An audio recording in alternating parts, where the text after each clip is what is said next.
सुबह उठा, ब्रश किया, मेल चेक किया, कोई अच्छी खबर नहीं। फिर क्या, जूते उठाए, बाहर निकला, थोड़ा चला, फिर भागा और भागा, पूरी दम से भागा और थक गया। थोड़ी एक्सरसाइज करी, हर रोज की तरह पापा झाड़ू लगाते हुए और मैं। तब तक मम्मी खाना बनाती है और मेरा काम भी खत्म। फिर ये स्याह पहनाती है और फिर हम दिवाली के लिए फूल तोड़ते हैं। फिर इस ठीक ठाक बंदे से मिलता हूँ और हम चल देते हैं। ये हम पहुँच गए। यहाँ से मुझे स्यापन यानी अपनी बहन के लिए कपड़े लेने हैं जो हमने कल खरीद लिए थे। कपड़े लिए, घर आके इसे जगाया और इसे थाम दिए। फिर घर में माला लगाई, रंगोली बनाई और बूम, दोनों भाई बहन दिवाली के लिए तैयार। पापा पूजा की तैयारी करते हैं और आप सभी को दीपावली की हार्दिक शुभकामनाएं। कल रात लेट सोने की वजह से आज मैं लेट जागा। ब्रश किया, मुंह पोछा। आज पापा ने ही झाड़ू पोछा कर दिया। हमारे घर में 6 बजे उठना 10 बजे उठने के समान होता है। लड्डू खाया, मम्मी खाना बना के फ्री हो गई। इससे सुबह मिलना जरूरी होता है। दोनों ने लड्डू खाया। फिर ये ठीक ठाक बंदा घर पे आता है और हम एक शॉर्ट्स बनाते हैं जो आप प्यारे पॉइंट चैनल पर जाकर देख सकते हैं। बिस्किट खाया और मैं ठीक ठाक बंदे के घर पे आया। फिर हमारा घनिष्ठ रोहित ठेस बुद्धि आता है। साथ में बैठकर थोड़ी बकचोदियां करते हैं। भूख लगती है तो कचौड़ी खाते हैं, थोड़ी सोन पपड़ी भी। फिर मैं और ठीक ठाक बंदा यानी शिवांशु दूध लेने जाते हैं और दूध लेकर आ जाते हैं। ठेस बुद्धि घर से काजू कतली चुरा कर लाता है। काजू कतली खाते हैं और चल देते हैं समोसे खाने। और हमें यहाँ समोसे नहीं मिले तो क्या, हम पानी पूरी खाते हैं। फिर घर चलते हैं। इन्हें इनके घर छोड़कर मैं अपने घर आता हूँ। इससे ऊधम मचाता हूँ और सो जाता हूँ।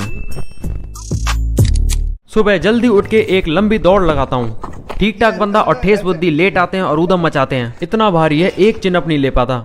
फिर छत पर जाके थोड़ी एक्सरसाइज करता हूँ। मम्मी चाय बनाती है, पापा झाड़ू लगाते हैं। मैं अभी पोछा लगाऊंगा मगर पहले एक छोटा सा काम खत्म करके मुझे ये मिट्टी एक तरफ करनी है। ठीक ठाक बंदा और ठेस बुद्धि अपने मन की खुजली शांत करते हैं और फिर मैं पोछा लगाता हूँ, थोड़ा शेक बना के पीता हूँ। फिर इस स्यापिन से मिलता हूँ। फिर पापा और राखी के साथ टमाटर के पौधों की देखरेख करता हूँ। फिर बाइक उठाता हूँ और इसे सुनार के पास ले आता हूँ कान की बालियां निकलवाने।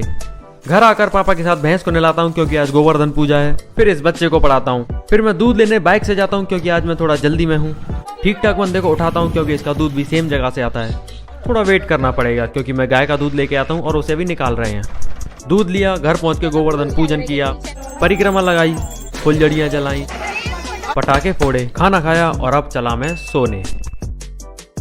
सुबह जल्दी जाके मैं सीधा घर का काम करता हूँ क्योंकि आज पापा ड्यूटी पर जा रहे हैं। वैसे उनकी ड्यूटी हर 3 दिन बाद आती है। मम्मी खाना बना रही होती है तब ये गाय की बछड़ी आ जाती है। वैसे हमारी पालतू नहीं है, बस सुबह रोटी खाने आती है। प्यारी है ना। नहा धोकर पूजा कर मैं इसके पास बैठता हूँ। ना जाने क्यों हमें सिविल वॉर स्टार्ट हो जाता है। फिर ठीक ठाक बंदा आता है और इसके साथ मैं छत पर जाता हूँ घर की झलर उतारने। फिर हम एक दिवाली की वीडियो बनाते हैं जो आप प्यारे पॉइंट चैनल पर जाकर देख सकते हैं। फिर मैं अपनी बहन राखी के पास आता हूँ मगर इसकी एक गलती युद्ध का कारण बन जाती है। दूध लेने जाता हूँ तो मैं भारी भरकम चप्पलों को पहनाता हूँ जिनसे मैं चल ही नहीं पाता। जाने से पहले अपने भाई पंकज से मिलने आता हूँ मगर बदकिस्मती से वो मुझे घर पर नहीं मिलता। फिर क्या, इसे फुक्कों पर चढ़ा के मैगी बनाता हूँ, बिस्किट खाता हूँ। ठीक ठाक बंदे को बुलाता हूँ क्योंकि वो बगल वाले घर में ही रहता है। मैगी खा के मैं चल देता हूँ फिर दूध लेने। जब तक दूध निकाल रहे होते हैं हम दोनों करते हैं थोड़ी बकचोदियाँ। लौटते वक्त हम चुनते हैं खेतों की तरफ से एक शानदार रास्ता जो कि काफी खूबसूरत होती है। वैसे एक बात तो है, गाँव में सुकून बहुत होता है। घर आके इस बच्चे का टेस्ट लेता हूँ, खाना खाता हूँ, इसे गुड नाइट कहता हूँ और सो जाता हूँ।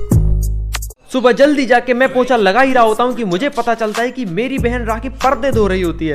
इसी का फायदा उठाते हुए मैं इसे अपने जूते थमा देता हूँ। फिर मुझे पापा बताते हैं कि उनके फोन में दिक्कत आ गई है। एक्चुअली उनका फोन चार्जिंग सपोर्ट नहीं कर रहा होता है। फिर क्या, ठीक ठाक बंदे को बुलाकर जूते पहनकर मैं चल देता हूँ सीधा फोन ठीक कराने Vivo service centre. Service centre इतनी एकांत जगह पर बना होता है कि किसी को ढूंढने पे भी ना मिले। मगर ये क्या, इतनी भीड़। हमें 1 घंटे बाद की अपॉइंटमेंट मिली। अब 1 घंटा उधर बैठ कर भी क्या करते, इसीलिए हम डोमिनोज चले आए। फिर 20 मिनट खाने में और 40 मिनट सिर्फ बैठने के बाद हम वापस चल दिए सर्विस सेंटर। मगर वहाँ पहुंचे तो बोले लंच है, आधे घंटे बाद आना। मेरा दिमाग खराब, मैं वहाँ से वापस चल दिया क्योंकि उसके बाद भी करीब मेरा 1 घंटे बाद नंबर आता। फिर मैं पास में ही एक लोकल शॉप पर पहुंचा जो कि काफी अच्छी है। वहाँ 5 मिनट बैठकर 150 रुपए देकर मेरा फोन बिल्कुल सही हो जाता है। रास्ते में मेरी बहन का फोन आता है, कहती है भैया समोसे ले आना। फिर क्या, समोसे लेकर घर पहुंचकर मैं उसे थमा देता हूँ। समोसे हम दोनों के बहुत फेवरेट है। फिर इससे गुड नाइट कहता हूँ और सो जाता हूँ।